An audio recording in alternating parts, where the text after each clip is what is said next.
Lesson 28, cubic nonlinear equations. We'll be able to solve nonlinear equations with cubics. This is designed specifically, by the way, to help you with 3G,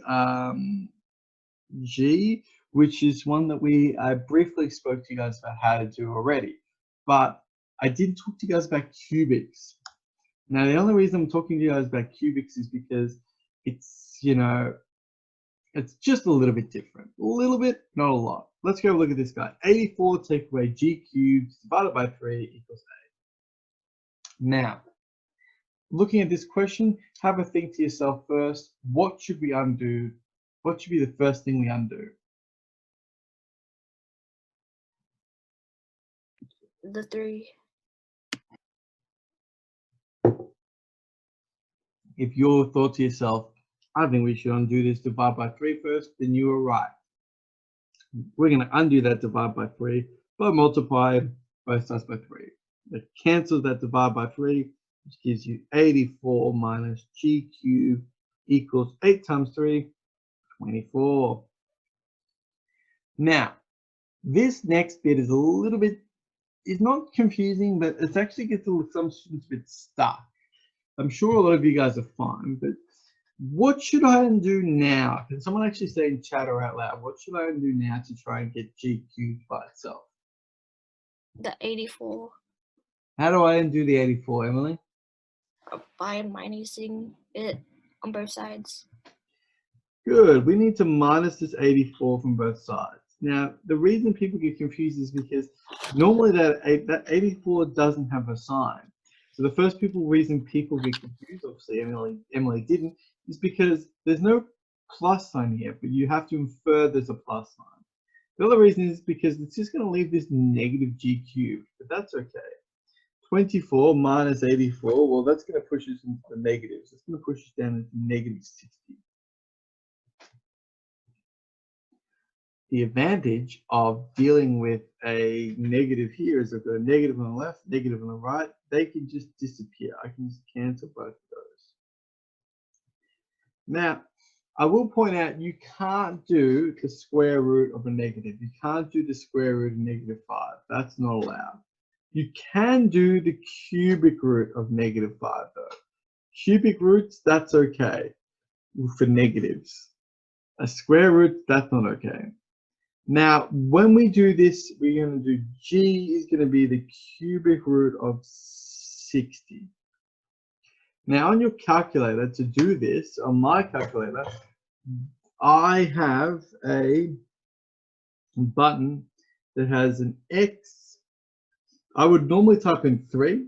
Then I would go shift, and I would push the x square root button, and I type in 60. I'll show you this in a sec. Which gives me, for this one, 3.91.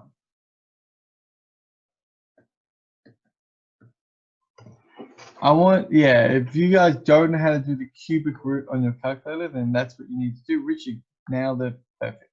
3.91. Now, the other thing about cubics is not just the fact that you can do cubics to the negative, but once you've got the answer, that's it. If I do the square root of 4, then that's going to be plus or minus 2. But if I do the cubic root of 8, that has to be 2. The reason is because if you go 2 times 2 times 2, that equals 8. If I go negative 2 times negative 2 times negative 2, that's going to equal negative 8. So that's why there's only one solution. I don't need to go plus or minus or whatever. Ladies and gents, that's all I wanted to talk to you guys about. So that was the end of the lesson. That's probably less than 5 minutes. What I want you guys to work on is 3E and 3H. Okay. 3F is what we should be working on today as well, and 3G. Now, there's a lot of stuff here, but I'm going to point out, and you guys might be daunted being like, oh my God, there's so much work. I'm going to be so far behind. This one is short. This one is short. You're not doing the whole thing. So there's only two bulky ones, 3E and 3F. Okay, so you should be, and I want you guys to be done by these by Tuesday. So you've got a little bit of work to do on the weekend if you haven't been keeping up today. Hopefully you guys have been doing some work during the week. and you've done 3e and 3h. But if you haven't, you've got today, you've got the weekend to get through a lot of stuff. Next week, Tuesday, we're going to start working on 3i. So that's what we're going to be doing next week. So that's where I want to get up to. I'm going to stop there. I'm going to make myself big for a sec, so you can see my beautiful face. If you grab a look on the calculator, the square root, cubic root button is, for my calculator, is here. You can see, whoa, there. But you see, I've got to push the yellow button to get to that x to the unknown power. So if I go shift x to the unknown power, I get this. Wow, I'm doing a really good job there.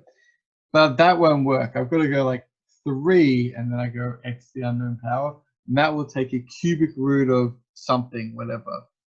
And then, yeah, we go 60, and then that's how I get that.